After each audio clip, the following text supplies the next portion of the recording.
สบายดีสวัสดีพ่อแม่พี่น้องมื้อนี้ครูพ่อกันคือเก่าเด้อที่ส่งสะเพชลูกสาวลาเนาะมื้อนี้เฮาสิมาเข้าครัวเฮ็ดเมนูเฮ็ดปวกอีกแล้วเนาะพ่อแม่พี่น้องเฮาสิมาพัดเฮ็ดปวกกินเนาะพัดน้ำมันหอยเฮ็ดปวกเป็นเมนูแรกที่ข่อยจะมาเฮ็ดเนาะข้าวพรเพิ่นว่าเฮ็ดกินโลดว่าแซ่บแห้งเพิ่นว่าเนาะเดี๋ยวข่อยก็สิมาลองเฮ็ดตามเพิ่นเนาะเพิ่นว่าพัดใส่น้ำมันหอยว่าแซ่บแห้งใครแน่เคยกินเมนูนี้พ่อแม่พี่น้องคอมเมนต์บอกกันในเด้อแต่สำหรับข่อยนี่ข่อยยังบ่เคยกินเนาะผัดเห็ดนี่ก็สิมาลองเห็ดเดี๋ยวก็ลองกินครั้งแรกปีนี้ก็ค่อนข้างที่จะเห็ดปวกออกลายแห้งเนาะเฮาก็แกงก็กินแล้วปิ้งก็กินแล้วก็เห็ดส้มก็เห็ดแล้วเนาะเหลือแต่เมนูพัดนี่แหละที่เฮายังบ่ทันได้เห็ดก็สิไปลองเห็ดถึงเนาะทุกคนก่อนไปเบิ่งคลิปนี้ก็ฝากกดไลค์กดแชร์ฝากกดติดตามฝากบ่โฆษณานำเนาะที่สำคัญก็อย่าความโฆษณาหั่นแหละเด้อเพื่อเป็นกำลังใจเห็ดคลิปใหม่ๆออกมาให้เบิ่งเนาะเพื่อเห็ดให้ค่อยมีรายได้เห็ดคลิปใหม่ๆออกมาให้เบิ่งตลอดไปเนาะทุกคนเอาแล้วเนาะบ่ว่าลายได้เฮาก็ไปลงมือเห็ดกันเลยตอนนี้ก็ฝนตกยี่ๆอยู่เนาะก็แต่ว่าฝนตกหยิบๆบ่แห้งดอกทุกคนตกพอไปปล่อยหน่อยหนึ่งแข้งก็บ่เปียกเนาะคันมีเวลากะจักมือสิไปหาหน่อไม้เนาะทุกคนหน่อไม้ไผ่คือสิออกหลายเนาะเพราะว่าฝนตกอันซองเถื่อเลยตกแบบแห้งอะเรียโลขนาดเห็ดปวงยังออกลายปานนี้หน่อไม้ก็คือสิออกลายเนาะจังมือก่อนทุกคนมีหมูไปก่อนเนาะเอาละเนาะบอกว่าลายเดี๋ยวเราไปลงมือเห็ดกันเลยเผื่อบ่เป็นการเสียเวลาเนาะทุกคนเห็ดกันเลยเนาะจุดเก่าจุดเดิมเพื่อนครัวเข้าครัวมันกันโอ้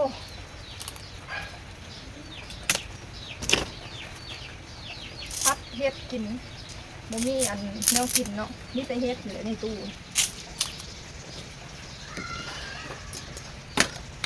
คนกระตุกนี่อยู่เนาะเครื่องที่เราจะเตรียมกับนี่น้ำปลาเป็นนัวน้ำตาลซอสฟ้าเขียวหมักพริกกระเทียมแล้วก็ขาดไปได้คือน้ำมันหอยเนาะทุกคนทำกับชิมาเห็ดพัดกินครั้งแรกเนาะโอ้โหว่าชิแซ่บจังไดเนาะจะได้ยินเกินว่าพัดเห็ดปวกเนาะแต่ข่อยเองก็ยังบ่ได้เคยกินเนาะทุกคน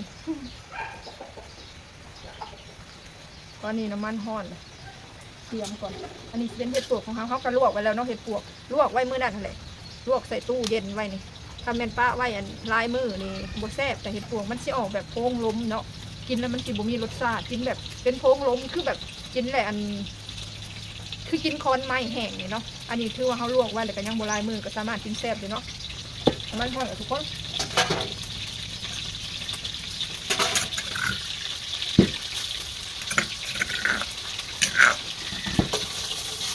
โอ้ยโอ้ตกใจมันเลยน้ำมันเด่นใส่ข้าวเจียวกระเทียมให้มันหอมๆก่อนจะเอาเห็ดลงเห็ดก็ลวกไว้แล้วเรียบร้อยเลยลวกไว้มือนั่นแหละมือก็เห็ดสุ่มเลยเนาะมาจักแล้วเห็ดกันน้องควายกินซะผักพริกข้าวจะใส่น้อยหนึ่งเนาะตัวเจ็บกระเพาะห้อนกระเพาะสุขภาพบ่ค่อยดีเป็นไมเกรนนะกับปวดท้องบ่อยเนาะทุกคนก็เลยใส่บ่ได้ใส่2 เม็ดในนอนเนาะจะเอาเห็ดลงไปก่อนจึงใส่อันเครื่องปรุงเนาะ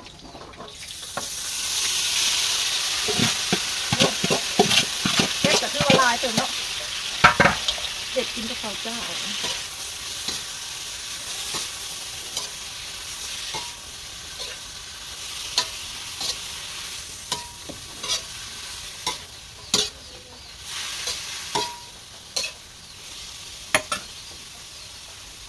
เมนูผัดเห็ดใส่เป็นนัวก่อนสิ่งที่ขาดไม่ได้ก็คือแป้งนัวเนาะ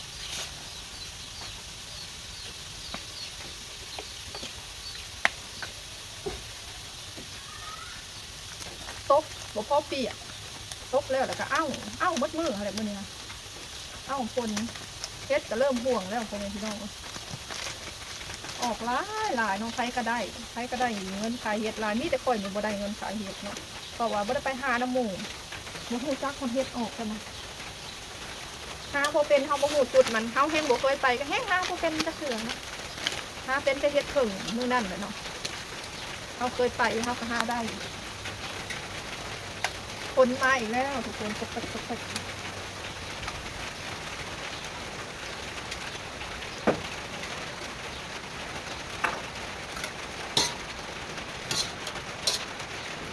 แซ่บบ่แซ่บลองมึงเนาะทุกคน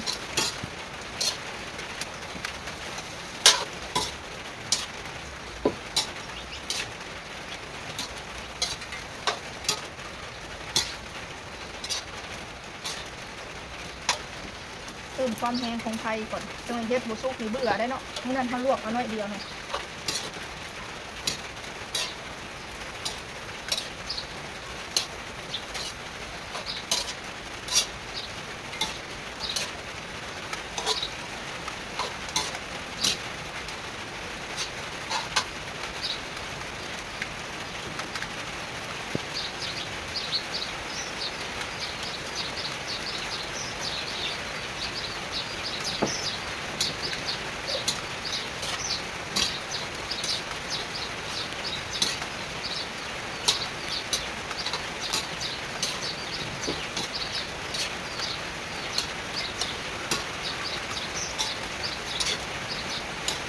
เผ็ดน้ำมันหอยของเรากับประมาณนี้เนาะทุกคนใส่หมักพริกหมดลายอย่ามันเผ็ดเนาะคลิปนี้ก็ไปกินให้เบิ่งเด้อพ่อแม่พี่น้องชิมเบิ่งแล้วกะแซ่บอยู่เนาะกินกับข้าวเจ้า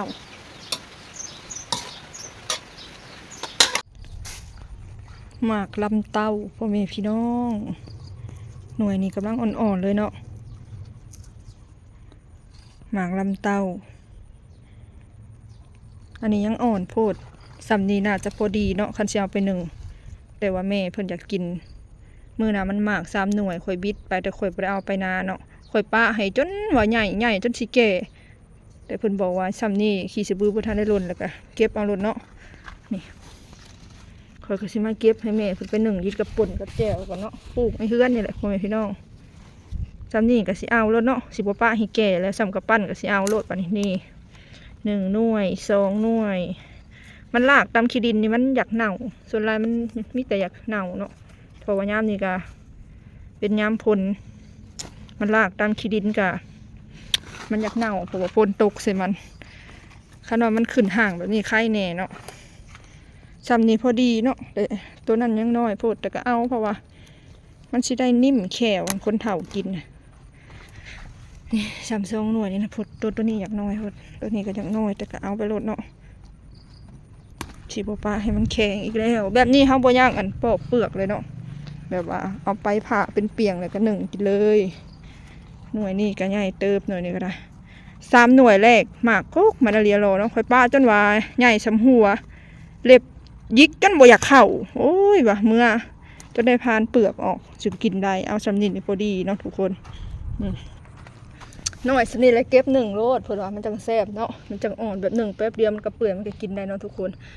ที่เรือกะยังบ่ทันได้อันเป็นหมากเป็นหน่วยผู้แหละท่าไปอีกลายมือเพื่อเป็นถิดช่องถิดผู้แหละจักมันฉีจับหรือบอกบางทีมันทำนี้มันกระตายเนาะทุกคนมันกระเหลืองหมากลำเต้าเนาะรสชาติคล้ายๆคือหมากน้ำเลยเนาะเอาก็สิมาใส่ถุงเอาเมื่อให้แม่เนาะทุกคนแตงจริงตั้งแต่ปลูกมาปลูกตั้งแต่ยามแรงผู้เนาะยามแรงปลูกยังมันก็บ่ค่อยงามหากระหมากให้กินน้อยเดียวอันนี้เลยหมากแตงจริงก็ได้หากระหมากให้กินหน่วยเดียวอันนี้เนาะปลูกตั้งว่าบักลายคุ้มแต่ว่าเขาปลูกถึกช่วงยามมันฮ้อนเลยเนาะมันก็เลยบ่ค่อยงามโฮดทั้งใส่ฝุ่นใส่ยังกะดูแลสม่ำเสมอกับบ่หมากให้กินจักหมากทั้งหมากมูหมากหมากยังกับบ่หมากเนาะหมากแตงจริงก็หากระหมากเดียวนี่แหละทุกคนอันนี้ก๊กมาหุงเนาะถือว่ามารีวิวสวนให้พ่อแม่พี่น้องได้เบิ่งน้ำกันค่ะเครือมันหันล่ามไปทั่วเบิดแต่มันบ่ค่อยมากเนาะทุกคนเครือมันกะปลูกบักลายเครือหนึ่งบ่ค่อยงามเนาะต้องยามเดือน6ฝนตกไปสิบ่ได้หามาปลูกใหม่เนาะทั้งหมักโมหมักแตงมาปลูกใหม่เผื่อว่าได้กินเนาะยามฝนปลูกถิ่มไว้ซื่อๆก็ได้กินก็งามเนาะแต่คันยามแรงนี่เขาต้องคั่วบัวระบัดมันเรียรอจังสิได้กินยามแรงนี่ตุปลูกอันถิ่มไว้นี่ได้กินได้หมักแตงจริงปลูกถิ่มไว้ซื่อๆก็ได้กินก็เป็นหมักเครือที่ค่อยปลูกไว้เนาะทุกคนกำลังออกหมากออกผลก๊กมันกับบ่ค่อยงามมันมีอันตะกะแตนมีกระบุ้งบางทีก็แมงไม้มากัดเนาะมาเครือหวานมาเครือขาวที่เก็บเมื่อไว้กินก่อนที่บุเก็บเอาลายเนาะเก็บเอา5 6 7 หน่วยตอนนั้นมันกำลังสีงามแต่ว่าหมดดินขึ้นไปกัดยอดมันเลยขี้ไล่เดี๋ยวกระป่งมาใหม่ได้ถึงได้กินมากเนี่ยทำอิฐนะสีงามแล้วมดผัดขวงเนาะทุกคนมากาดยอดมัน มันเลยแตกยอดใหม่จึงได้กินหมากนี่หมากก็บ่ค่อยใหญ่ปานใดแล้วบัดนี้มีหลายต้นอยู่เนาะผลฮักอะเสาหยิบเดี๋ยวนี้เห็นบ่ตอนกินนี่หาผลยิบอยู่ใส่ฝุ่นขี้งัวเนาะทุกคนอันนี้ก็กกนี่เงานี่ก็ยังบ่ใหญ่ปานใดเฮาก็สิบ่ได้ดิดอ่ะเนาะมาเบิ่งเงาที่3หน่วยนี่งามอยู่เนาะสิเอาไว้เฮ็ดแนวก่อนตัวนี้กกมันงามหน่วยมันงามหน่วยได้แล้วเอาไว้เฮ็ดแนวเนาะสิเอาไว้เฮ็ดแนว2หน่วยกับหน่วยนี่ส่วนหน่วยนี้เฮาสิบิดไปนี่หน่วยนี้ไว้เฮ็ดแนวกับหน่วยนี้ไว้เฮ็ดแนวเนาะทุกคนอันนี้ก็เอาในมันมาจากเฮือนบ่อโพนเนาะเอามาก้าผลหางกระเซ้าหยิบใหม่ๆนี่ก็พออีตู่ก็หากาปลูกเนาะทุกคนน้องบดติดขักปันใดห้าวกะสิว่าเด็ดย้อนไปใส่แกงเห็ดปวกเนาะเห็ดปวกแต่ตอนนั้นผู้แหละห้าวกะหนึ่งใส่ตู้เย็นไว้เนาะฮะกระปลูกก็มาเด็ดยอดแล้วปลูกไว้ก็หลายต้นอยู่เนาะไอ้ตู่นี่ก็ลกมาจากบนอื่นผู้ใดเอาไนมันมาปลูกเองนี่มันบ่อยากเกิดใกล้สิหอนยามไห่ยามนาแล้วพ่อแม่พี่น้องเลยไอ้อีตูนี่สมควรมีไว้แกงกบแกงเขียดเนาะแกงเห็ดแกงหมูปลูกไว้5 ต้น5 เงาเนาะ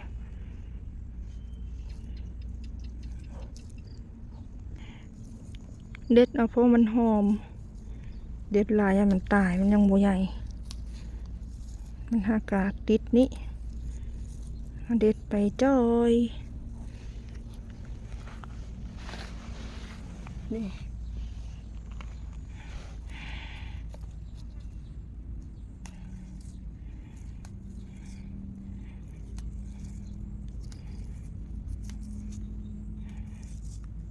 พอแล้วเนาะทุกคนยันมันตาย1 2 3 4 5 6เงาเนาะเอามาปลูกก็ได้